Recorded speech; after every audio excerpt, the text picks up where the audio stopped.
माझ्या चॅनलमध्ये तुम्हा सर्वांचं खूप खूप स्वागत आहे। आज मी आवळ्याची चटणी बनवणार आहे।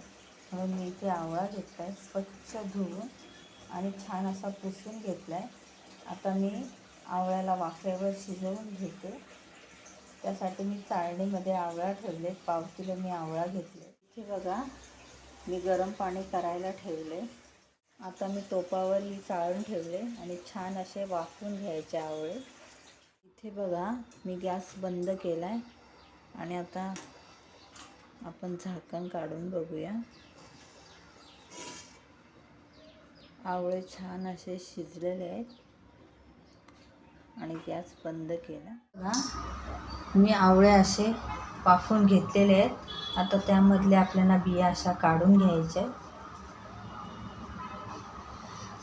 सर्व बिया त्यामधल्या काढून घ्यायच्या।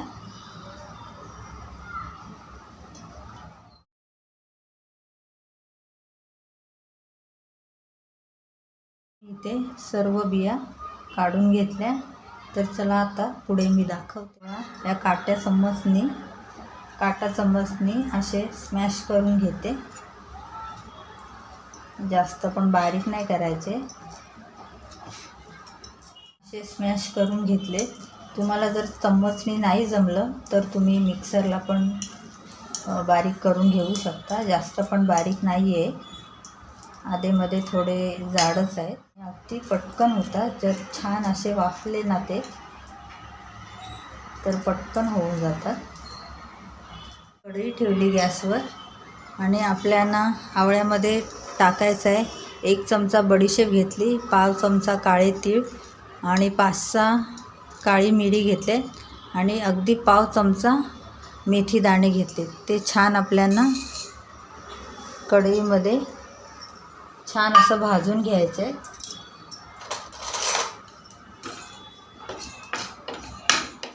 आवळ्याची चटणी बनवणार आहे, गोड आंबट तिखट अशा पद्धतीची मी बनवणार आहे। गॅस मी बंद केला आता आणि छान असं मी हे भाजून घेतले। हे बघा मी हे सर्व भाजून घेतलेलं काळी मिरी, मेथी दाणे, बडीशेप आणि तीळ हे छान असं आपल्याला खलबत्त्यात वाटून घ्यायचं आहे आणि जाडसरच वाटायचे। हे बघा कढई ठेवली, त्यामध्ये अगदी थोडंसं तेल टाकलं आहे। हे बघा आता मी हा गूळ घेतला आहे, गूळ घालते।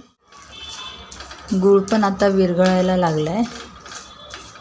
आवळा घालून घेते।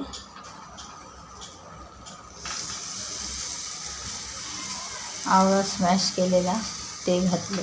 छान असं मिक्स करून घ्यायचं।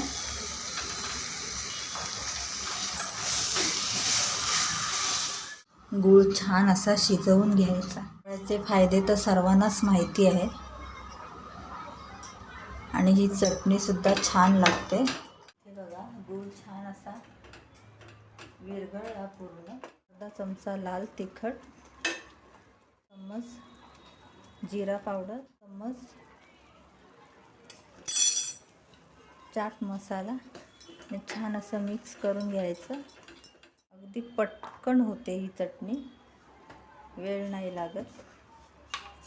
आणि इथे आपल्याला टाकायचं आहे थोडंसं मीठ। जे जिन्नस आपण कुटून घेतलेली ते पण घालूया आणि मस्त अशी चवदार आवळ्याची चटणी आपली तयार आहे। मिनटं आता छान असं शिजवून घेऊया। ती मस्त दिसते। 5 मिनटं आपल्याला शिजवून घ्यायचे आहे, नंतर गॅस बंद करायचा।